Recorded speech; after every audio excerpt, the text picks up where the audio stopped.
I bought my little house because it was simple.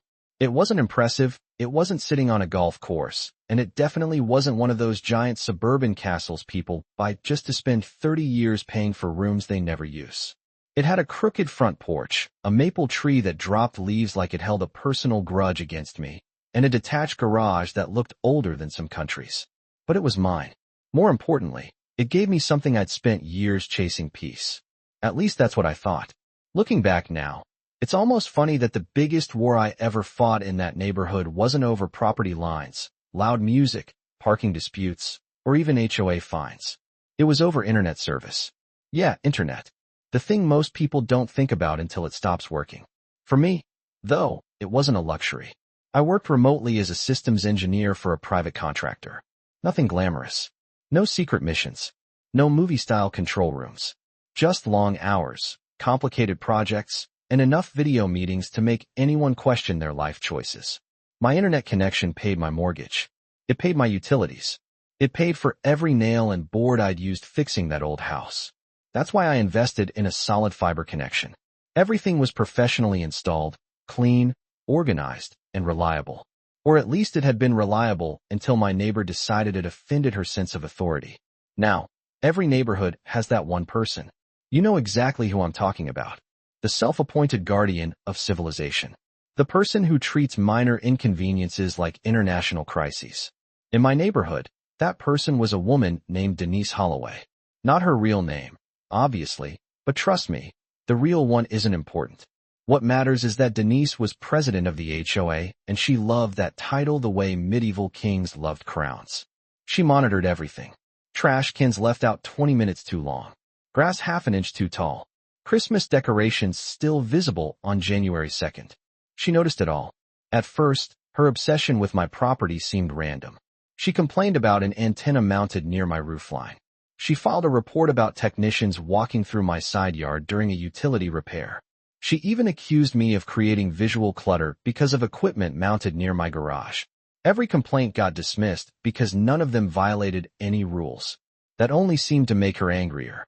It was like every failed complaint became fuel for the next one. I started noticing her standing across the street watching utility crews whenever they worked near my property. Sometimes she'd scribble notes on a clipboard. Other times, she'd just stare. The whole thing felt ridiculous. Annoying, sure, but harmless. Then one Monday afternoon, I came home and immediately felt something was wrong. You know that weird feeling when your brain notices something before you consciously understand it? That's what happened. My smart doorbell wasn't responding. My security app wouldn't load. My phone kept spinning while trying to connect to basic services. I walked inside, and every connected device in the house looked dead. No alerts. No updates. No notifications. Just silence. At first I figured there had been a service outage. It happens. So I grabbed a flashlight and headed outside to check the utility connection. The weather was clear. No storms. No fallen branches. No construction crews. Everything looked normal until I reached the service line near the side of my property.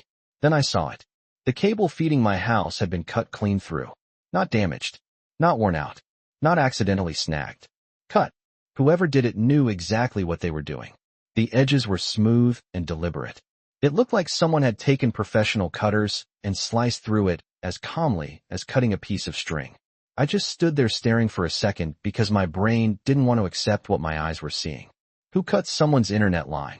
Who even thinks about doing something like that? I called the provider immediately. The representative confirmed there was no outage affecting the area. According to their systems, service was functioning normally throughout the neighborhood. My connection was the only one offline.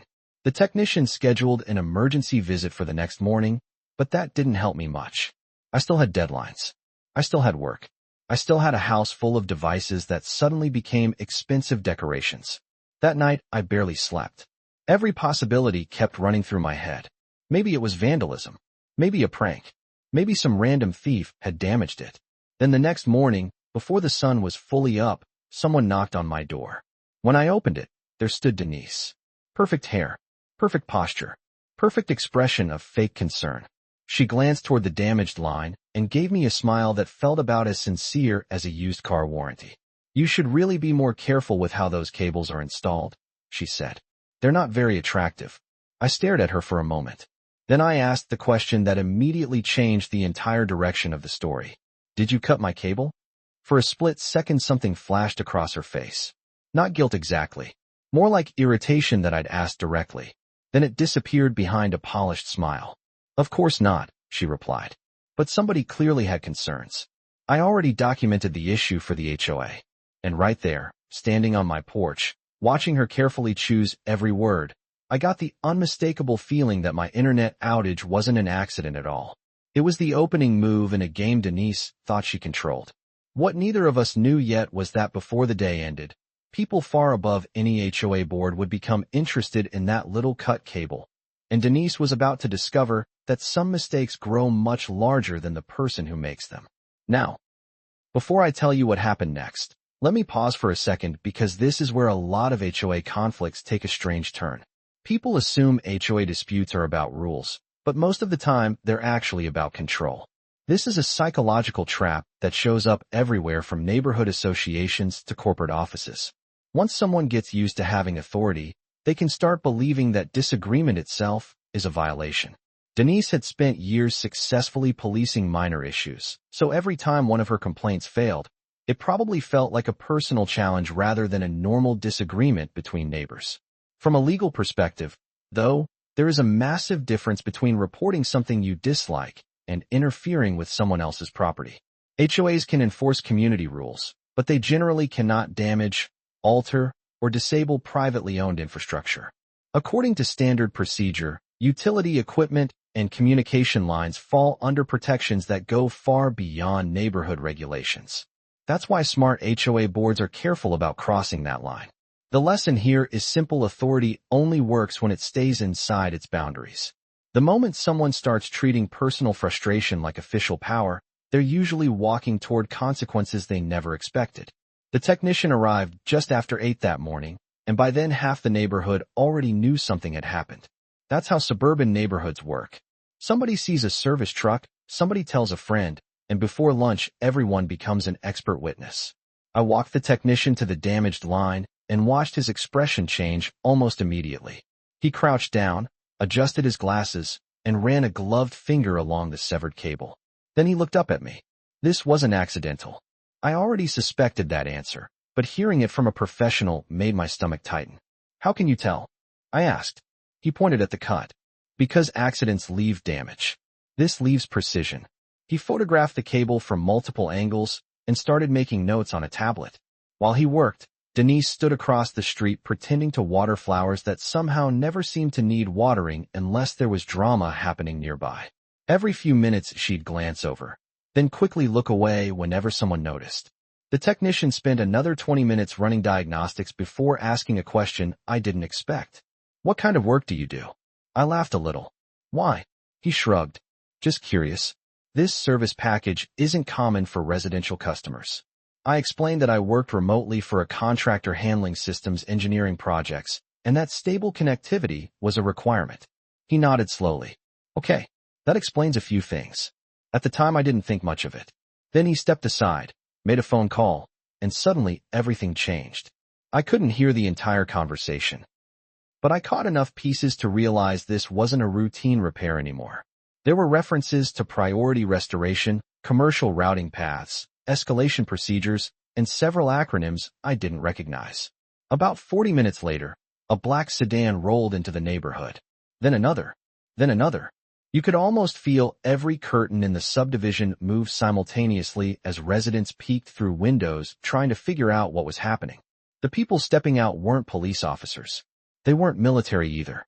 They looked like administrators, investigators, and government personnel. Professional. Calm. Serious. One of them approached me and politely introduced himself as part of a communications oversight team investigating a service disruption. That sentence alone sounded surreal. I remember actually laughing because I assumed there had been some kind of misunderstanding.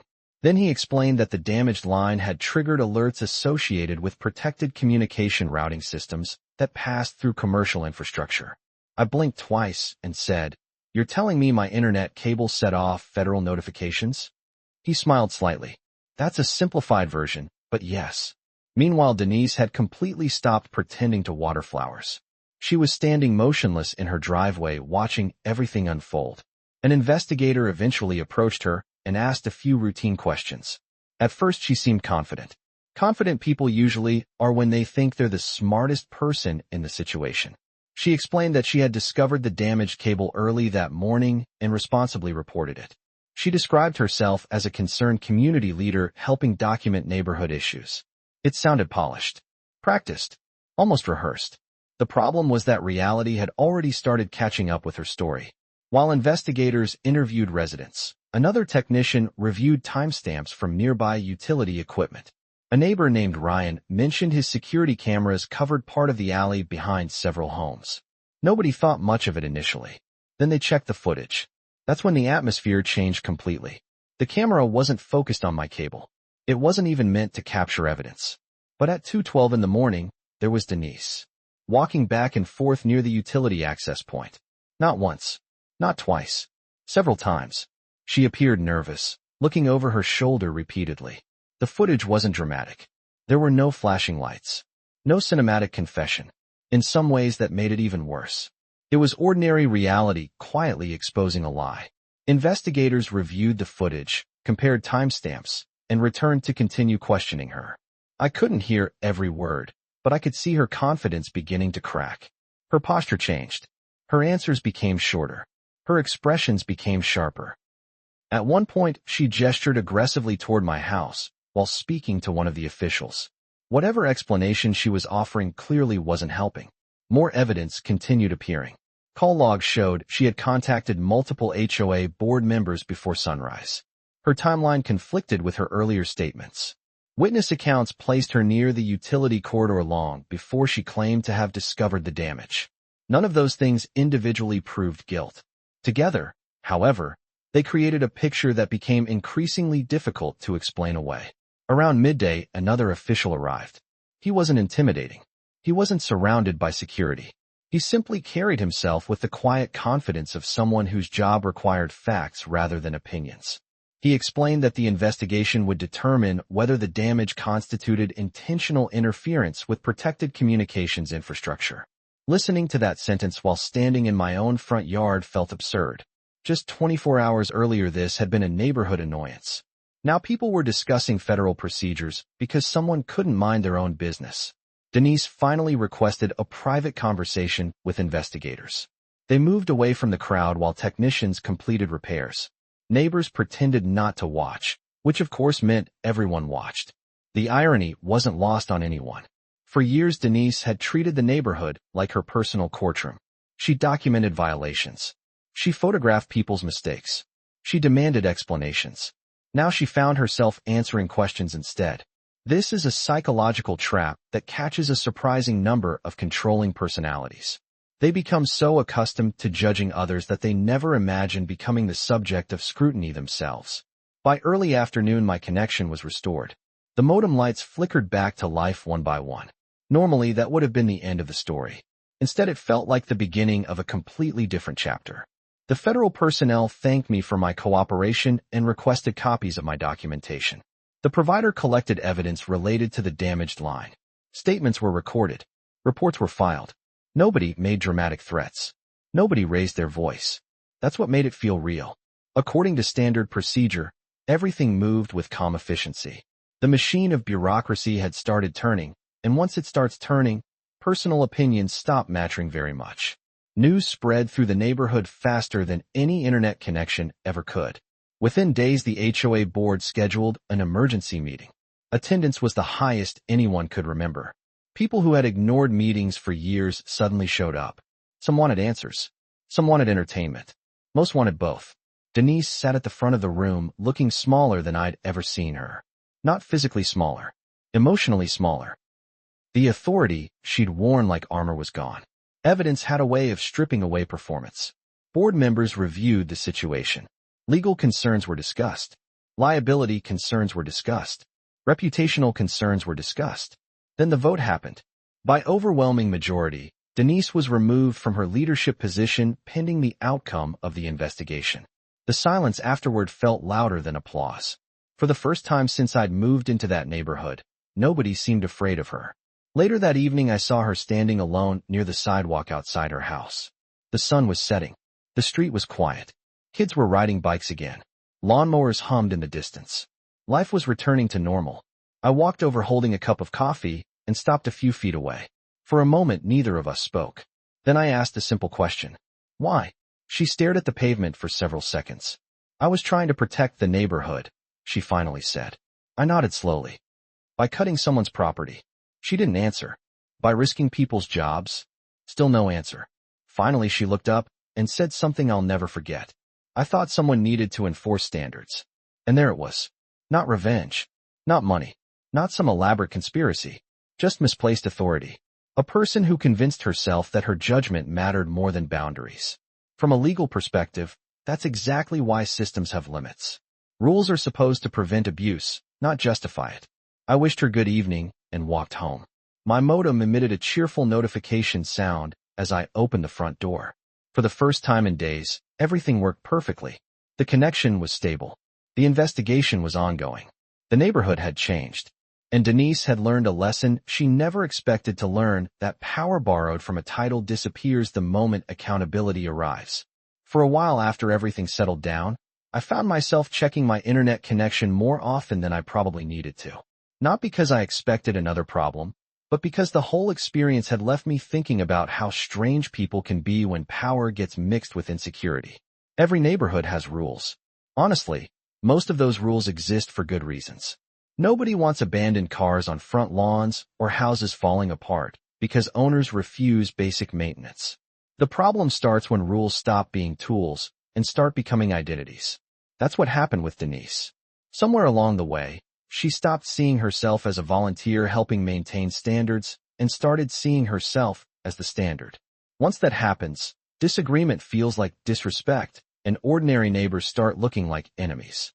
This is a psychological trap that shows up everywhere. You see it in workplaces, families, local governments, and yes, HOA boards. People convince themselves they're protecting order when they're really protecting their own sense of importance. Looking back, I don't actually think Denise woke up one morning planning to become the villain of her own story. Most people don't. They justify small actions, then bigger actions, and eventually they cross lines they never imagined crossing. The scary part is that they often believe they're still the good guy while doing it. From a legal perspective, the entire situation became a reminder that property rights, utility infrastructure, and personal authority all have boundaries. HOA boards have power, but that power isn't unlimited. Neighbors have opinions, but opinions don't create ownership. According to standard procedure, systems exist specifically to stop individuals from acting as judge, jury, and executioner whenever they feel frustrated. That's why documentation matters. That's why evidence matters. That's why procedures exist. The thing that ultimately changed everything wasn't anger. It wasn't revenge. It wasn't some dramatic confrontation. It was timestamps, camera footage, service records, facts. The lesson here is something I wish more people understood. When you're dealing with someone who thrives on control, arguing rarely changes their mind. Documentation does. Patience does. Letting reality speak for itself does. In the end, my biggest victory wasn't watching Denise lose her position. It wasn't seeing investigators question her. It wasn't even restoring my internet service. The real victory was realizing I never had to become like her to protect myself. I didn't need to scream louder. I didn't need to retaliate. I just needed the truth to reach the right people. And eventually it did. Even now, every time I hear my modem quietly humming in the background, I remember how a simple neighborhood feud spiraled into something none of us expected. One cut cable, one bad decision, one person who thought authority meant ownership, and a chain reaction that changed an entire community. So now I'm curious what you think. Have you ever dealt with a neighbor, HOA board member, or local authority figure who became a little too comfortable with power? How did it end? Do you think Denise genuinely believed she was helping the neighborhood, or do you think it was always about control? Let me know in the comments, because stories like this always spark interesting debates. And if there's one thing I've learned from this experience, it's that sometimes justice doesn't arrive with sirens, courtroom speeches, or dramatic showdowns.